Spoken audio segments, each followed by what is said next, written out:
Well, the Derwent Valley Mills is a World Heritage Site because this is where the textile revolution began, and the factory system began right here in the heart of the country and radiated out across the world.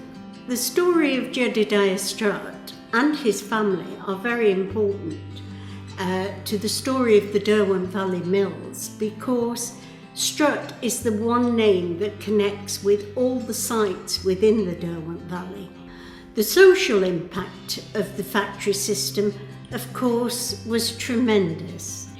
We had a tiny little hamlet.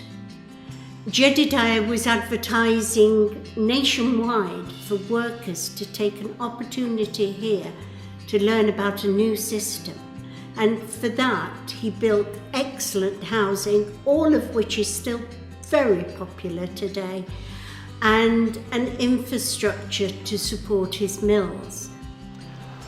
I think Strutt came here to Belper because the River Derwent, although it was untamed, this is where all the water comes out of the Peak District. So terrifyingly powerful, but Strutt believed that he could control that power. That's why he got 11 water wheels working off this river.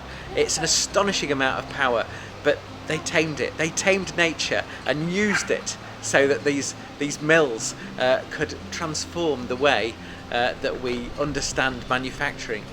This is where the factory system was created. This is where people learned to work within a structured society. Suddenly you have people working to the clock. They're working to a timetable. It's a very different way of working to anything that had happened in the world before, but it's how virtually the entire world works now. Everything changed. Well, the machinery we have at the mill is a snapshot of the whole evolution of the cotton spinning industry in the early days. So we've got things like the cards, like the drawer frames, we've got the spinning jenny, Arkwright's water frame, and then finally to Crompton's spinning mule, which was the machine that took over the world. It's special. The machinery is so special because it is contemporary with the time that the mill reopened after the fire in 1804. This building is extremely important because it's the world's oldest iron frame building, which might not sound very much, but that gave rise to modern building techniques, skyscrapers and so on. So you wouldn't have Manhattan if you didn't have Belper North Mill. I think people should visit the North Mill Museum because I've been guiding here for over 10 years, and every time somebody walks out of the door, having come in to have a look round, they say that they really enjoyed it and they're jolly pleased that they came. We've got a really good gift shop here, and the thing I like best about it is a large selection of books we've got related to the local area, to the history of the Industrial Revolution. They're my favourite thing. But as well, we've got items that have been made by volunteers who've made teddy bears and dressed them in the style, the clothing of the Victorian era. And I think it's a really good gift shop.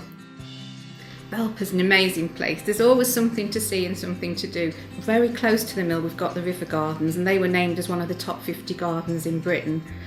We won the High Street of the Year for a small town, and the whole town is part of the heritage related to the mill, so it's just great. Here, a handful of people changed the working life of every single person throughout the developed world. That's an almighty impact, and people should come here and discover why. It's an exciting story.